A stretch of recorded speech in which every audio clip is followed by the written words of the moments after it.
देखिए, स्वतंत्र भारत में राजनीति, राष्ट्र निर्माण की चुनौतियाँ, और इस पाठ के अंतर्गत आज है रजवाड़ों का विलय। इससे पहले हम थोड़ा सा पृष्ठभूमि पर प्रकाश डालेंगे। हमारा देश आज़ाद हुआ 15 अगस्त 1947 को। 15 अगस्त 1947 से भारतीय उपमहाद्वीप से ब्रिटिश सत्ता या अंग्रेजी सत्ता का समापन होना था। साथ ही साथ भारत का विभाजन भी था, जो कि हम पहले पढ़ चुके हैं। लेकिन यहाँ जो ब्रिटिश संसद में भारतीय स्वतंत्रता अधिनियम 1947 जो पारित हुआ था, उस अधिनियम का क्या प्रावधान था, पहले इसको हमें जानना होगा। भारतीय स्वतंत्रता अधिनियम 1947 जो ब्रिटिश संसद में पास हुआ, उसमें स्पष्ट रूप से लिखा था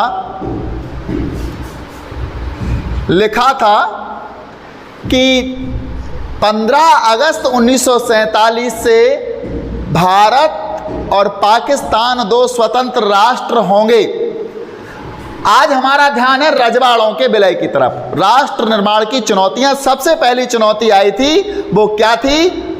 शरणार्थियों की समस्या, हिंसा, दंगे जो कि आज़ादी के बाद हुए थे। करीब 10 लाख लोग मारे गए थे स्वतंत्रता के पश्चात। जैसे ही भारत और पाकिस्तान का विभाजन हुआ, 10 लाख लोग मारे गए थे। अब दूसरी सबसे बड़ी चुनौती थी रजवाड़ों के विलय की। जिस समय हमारा देश आज़ाद हुआ, उस समय भारत में कुल मिलाकर के 565 रजवाड़े थे। अब यहां प्रश्न आ रहा होगा, ये रजवाड़े क्या थे? तो ब्रिटिश संसद में जब कानून पारित हुआ भारतीय स्वतंत्रता अधिनियम का, तो इस कानून का क्या मतलब था? 15 अगस्त 1947 से भारतीय उपमहाद्वीप से ब्रिटिश की या अंग्रेजों की जो सत्ता है वो समाप्त हो जाएगी। हम अपने नियंत्रण से भारत को मुक्त कर देंगे। लेकिन किसको? 2 हिस्से थे भारत के। एक ब्रिटिश भारत, जिस पर ब्रिटिश का सीधा प्रभुत्व था, अंग्रेजों का सीधा प्रभुत्व था, कंपनी का सीधा प्रभुत्व था। एक तो वो था। दूसरे थे रजवाड़े। रजवाड़े क्या थे? कुछ ऐसे राजा थे, कुछ ऐसे राज्य थे छोटे छोटे, जिन्होंने या तो अंग्रेजों की अधीनता स्वीकार कर ली थी, या फिर अंग्रेजों को सर्वोच्च सत्ता मान लिया था, या उनकी सर्वोच्च सत्ता को स्वीकार कर लिया था। यानी या तो उन्होंने ब्रिटिश कंपनी की अधीनता स्वीकार कर ली थी, या यूं कहें कि ब्रिटिश या ईस्ट इंडिया कंपनी या अंग्रेजों की सर्वोच्च सत्ता को उन्होंने स्वीकार कर लिया था कि यही सर्वशक्तिमान हैं। जब ऐसा हुआ तो ब्रिटिश कंपनी ने या ब्रिटिश सरकार ने उन देसी रजवाड़ों को, जिन्होंने अंग्रेजों की अधीनता स्वीकार कर ली थी, अपने घरेलू मामले में शासन चलाने का अधिकार दे दिया था। यानी वो राज्य के अंदर कोई भी शासन चलाएं, अंग्रेजों को या अंग्रेज ईस्ट इंडिया कंपनी को उनसे कोई सरोकार नहीं है, वो इसके लिए स्वतंत्र थे। तो भारत के एक हिस्सा वो था जिस पर अंग्रेजों का सीधा नियंत्रण था, उसको ब्रिटिश भारत कहा गया। एक वो था जिन्होंने अंग्रेजों की अधीनता स्वीकार कर ली थी, वो रजवाड़े कहलाए, देसी रजवाड़े। बस उनको केवल अपने राज्य के अंदर स्वतंत्रता थी कि वो क्या करें, किस प्रकार से राज्य के अंदरूनी मामले निपटाएं, सिलटाएं, जो भी उन्हें करना था। तो ये तो रजवाड़े हो गए। रजवाड़े में एक राजा होता था और वो अपने घरेलू मामले में कोई भी निर्णय लेने में स्वतंत्र था, लेकिन वो अंग्रेजों की अधीनता स्वीकार कर चुका था। तो जब भारतीय स्वतंत्रता अधिनियम 1947 ब्रिटेन की संसद में पारित हुआ, तो स्पष्ट रूप से उसमें कहा गया कि 15 अगस्त से ब्रिटिश भारत से ब्रिटेन का नियंत्रण समाप्त हो जाएगा। साथ ही साथ जो रजवाड़े हैं उनको भी आज हमने अपने नियंत्रण से मुक्त कर दिया, क्योंकि रजवाड़े भी उनके नियंत्रण में तो थे, उन्होंने उनकी अधीनता तो स्वीकार की थी, तो इस अधीनता से उनको भी मुक्त कर दिया। तो भारत और पाकिस्तान सहित 565 टुकड़े हो गए भारत के। वे भी आज़ाद हो गए, वे भी स्वतंत्र हो गए। अब उन लोगों को क्या था? उन लोगों को एक अधिकार दिया था ब्रिटिश कंपनी ने या ब्रिटिश सरकार ने कि ये रजवाड़े अपनी मर्जी से चाहें तो पाकिस्तान में शामिल हो सकते हैं, अपनी मर्जी से चाहें तो भारत में शामिल हो सकते हैं। अगर वो किसी में शामिल नहीं होना चाहें तो अपने आप को स्वतंत्र भी बनाए रख सकते हैं, स्वतंत्र बनाए रख सकते हैं। मतलब ना वो भारत में शामिल होंगे ना ही वो पाकिस्तान में शामिल होंगे। इस पृष्ठ पर, इस विषय पर चिंता होने लगी भारत के लोगों को, भारत के शासनकर्ताओं को और पाकिस्तान को। चूंकि उस समय हमारे यहाँ संविधान नहीं बना था, तो जैसे ही देश आज़ाद हुआ तो अंतरिम सरकार का गठन हो गया था, इंटरनल गवर्नमेंट बन चुकी थी और उसके प्रधानमंत्री भारत के जो नेता थे पंडित जवाहरलाल नेहरू को अंतरिम सरकार का प्रधानमंत्री बनाया था। और राष्ट्रपति तो उस समय नहीं बने थे, क्योंकि जब गणतंत्र लागू होगा, संविधान लागू होगा, उस दिन राष्ट्रपति बनाया जाएगा 26 जनवरी 1950 से। तो जैसे ही हमारे अंतरिम सरकार को ये चिंता सताने लगी कि भारत की अखंडता कहाँ जाएगी, हमने जिसके लिए सदियों से युद्ध लड़ा, सदियों से हम लड़ते आए, बलिदान देते आए देश को एक करने के लिए, तो हम कैसे इस बात को एक कर पाएंगे। तो इसके लिए उन्होंने क्या किया, इसके लिए उन्होंने सबसे पहले जो देसी या रजवाड़े थे, देसी रियासतें थी, इनका विलय करने का निश्चय कर लिया। और इसके लिए भारत की अंतरिम सरकार ने कड़ा रुख अपनाया। इसका पाकिस्तान की मुस्लिम लीग ने विरोध किया कि आप रजवाड़ों को स्वतंत्र छोड़ दो, जिसमें जिसको मिलना हो तो मिल जाएगा। रजवाड़े को पाकिस्तान में विलय करना है तो पाकिस्तान में कर लेगा, और रजवाड़े को भारत में विलय करना है तो भारत में, उनको स्वतंत्र छोड़ दो, उनके खिलाफ कड़ा रुख मत अपनाओ। अब इस प्रकार से चलने लगा। लेकिन भारत के तात्कालीन गृह मंत्री अंतरिम सरकार के सरदार वल्लभ भाई पटेल, जिनको लौह पुरुष के नाम से जाना जाता है, हमने बताया था स्टैचू ऑफ यूनिटी इनकी मूर्ति बनाई गई है। यूनिटी इसलिए बनाई गई है क्योंकि इन्होंने सारे रजवाड़ों को एक किया था। तो इन्होंने अपना कार्य शुरू कर दिया और जितने भी देसी रजवाड़े थे, देसी रियासतें थी, उनको एक पत्र लिखा। और जब पत्र लिखा तो उस पत्र के कुछ अंश हम आपको बता देते हैं।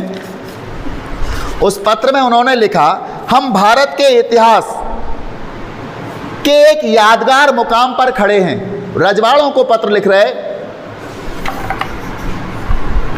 सरदार वल्लभ भाई पटेल।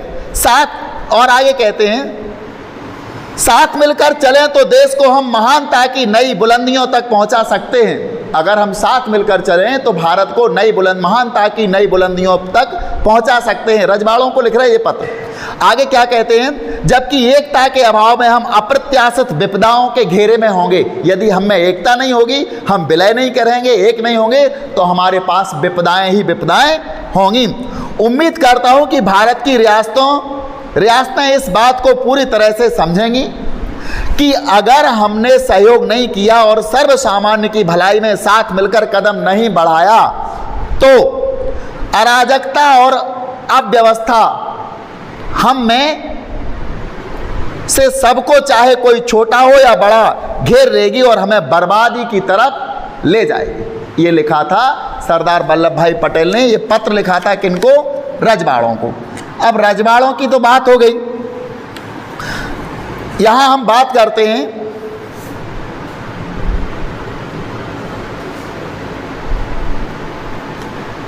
उन रजवाड़ों की जो रजवाड़े विरोध करना चाहते। तो इसमें सबसे पहले बिगुल बजाया था त्रावणकोर के राजा रवि वर्मा ने। त्रावणकोर के राजा रवि वर्मा थे, उन्होंने किसी भी देश में, भारत में या पाकिस्तान में शामिल ना होने का सबसे पहले फैसला लिया और उन्होंने साफ बना कर दिया, उन्होंने अपने आप को स्वतंत्र रखने का निश्चय किया। राजा रवि वर्मा त्रावणकोर के राजा थे।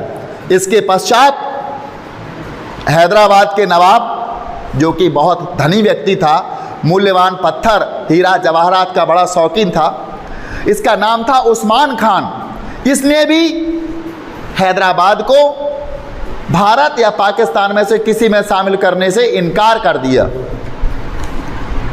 इसके बाद भोपाल के नवाब, इन्होंने भी संविधान सभा में हिस्सा लेने से मना कर दिया। जब ये बातें सामने आने लगी तो सरकार को चिंता सताने लगी कि धीरे धीरे बहुत से छोटे रजवाड़े या देसी रियासतें यदि अलग हो गए और अपने आप को स्वतंत्र रख लिया तो भारत की अखंडता समाप्त हो जाएगी और भारत कई छोटे छोटे, जो हिंदुस्तान था, कई छोटे छोटे टुकड़ों में बढ़ जाएगा। लोकतंत्र का भविष्य अंधकारमय होगा। जिस उद्देश्य को लेकर हमने देश आज़ाद कराया, लोकतंत्र की स्थापना हो, लोकतंत्र का भविष्य अंधकारमय हो जाएगा। और इसे देखते हुए यह स्थिति अपने आप में बड़ी विचित्र थी। अधिकतर रजवाड़ों ने शासन अलोकतांत्रिक रीति से चलाया जाए। बहुत से ऐसे रजवाड़े थे जिनमें शासन अलोकतांत्रिक रीति से चलाया जाता था। राजा मरे, उनका बेटा राजा बन गया, उसके बाद उनका बेटा राजा, यानी वंशानुगत था, या फिर कोई आक्रमण करके राजा बन जाता था। तो अलोकतांत्रिक तरीके से राज्य का गठन होता था। तो हमारे देश का जो लोकतंत्र का सपना था वो धराशायी हो जाता यदि इन रियासतों को इसमें नहीं मिलाया जाता। अब बात आती है रियासतों को मिलाया तो मिलाया कैसे गया और मिलाया तो मिलाया कैसे जाए। ये आज हम मिला चुके हैं, सरदार वल्लभ भाई पटेल ने मिला दिया है, तो ये बात बड़ी आसान जान पड़ती है कि आसानी से कर लिया होगा, लेकिन ये बड़ा कठिन कार्य था।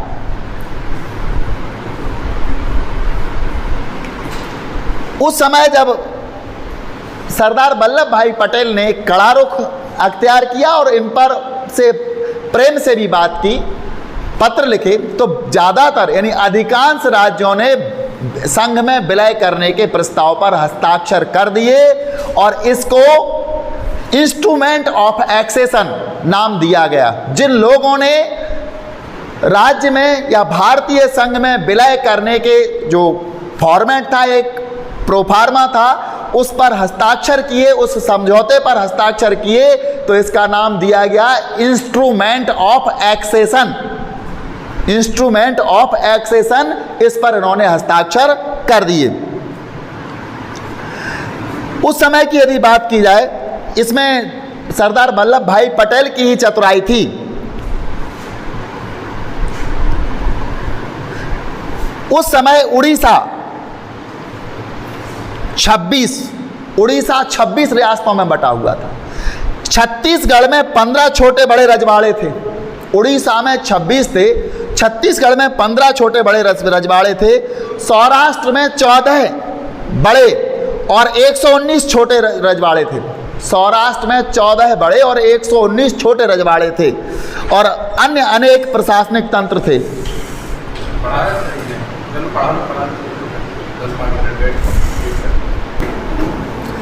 देसी रियासतों की इस चर्चा से 3 बातें सामने आती हैं। हमने आपसे जो देसी रियासतों के बारे में चर्चा की, इस चर्चा से 3 बातें सामने आती हैं। पहली बात तो यह है कि अधिकतर जो रियासतें थी, देसी रियासतें, वो भारतीय संघ में शामिल होने के लिए तैयार थी। अधिकतर रजवाड़े संघ में शामिल होने के लिए तैयार हो गए। दूसरी बात है कि भारत सरकार थी का रुख लचीला था। लचीले का मतलब था भारत सरकार फ्लेक्सिबल थी और वो ये चाहती थी कि कुछ रियासतों के साथ लचीला व्यवहार रखा जाए। इसका जीता जागता उदाहरण है जम्मू कश्मीर। जम्मू कश्मीर के डोगरा शासक हरि सिंह को उन्होंने विलय के बाद भी उन्हें स्वतंत्र रखने का निर्णय लिया था कि वो अपने आंतरिक मामले में स्वतंत्र रहें। तो देखा यहाँ पर कि भारत सरकार का रुख लचीला भी है देसी रियासतों के प्रति।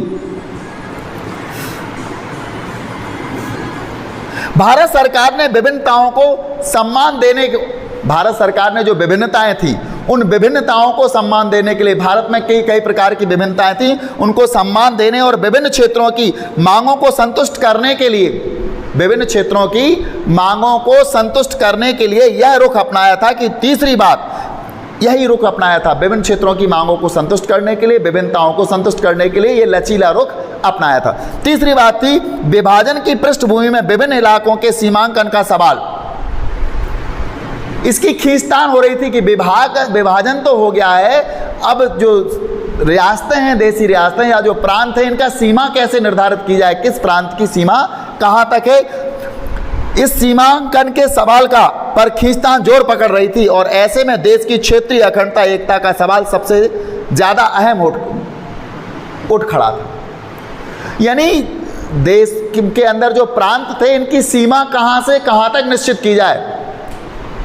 मध्य प्रदेश कहाँ से कहाँ तक हो, उत्तर प्रदेश कहाँ से कहाँ तक हो, सौराष्ट्र कहाँ से कहाँ तक हो, वगैरह वगैरह, इनको हम विलय कर लेंगे। विलय करने के बाद इनकी सीमाएं कहाँ से कहाँ तक रखी जाएं, ये बहुत बड़ा सवाल उठ रहा था। तो ये 3 सवाल आते हैं। शांतिपूर्ण बातचीत के जरिए हमारे देश के अंतरिम सरकार के नेताओं ने शांतिपूर्ण बातचीत की और सभी रजवाड़े जिनकी सीमाएं आज़ाद हिंदुस्तान की नई सीमाओं से मिलती थी, आज़ाद हिंदुस्तान जो केवल हिंदुस्तान बनना था, उसकी नई सीमाओं से जिन रजवाड़ों की सीमाएं मिलती थी, 15 अगस्त 1947 से पहले ही भारतीय संघ में शामिल हो गए थे। वो पहले ही संघ में शामिल हो गए थे, 15 अगस्त से पहले ही वो लोग शामिल हो गए थे और उन्होंने इंस्ट्रूमेंट ऑफ एक्सेशन पर हस्ताक्षर किए थे।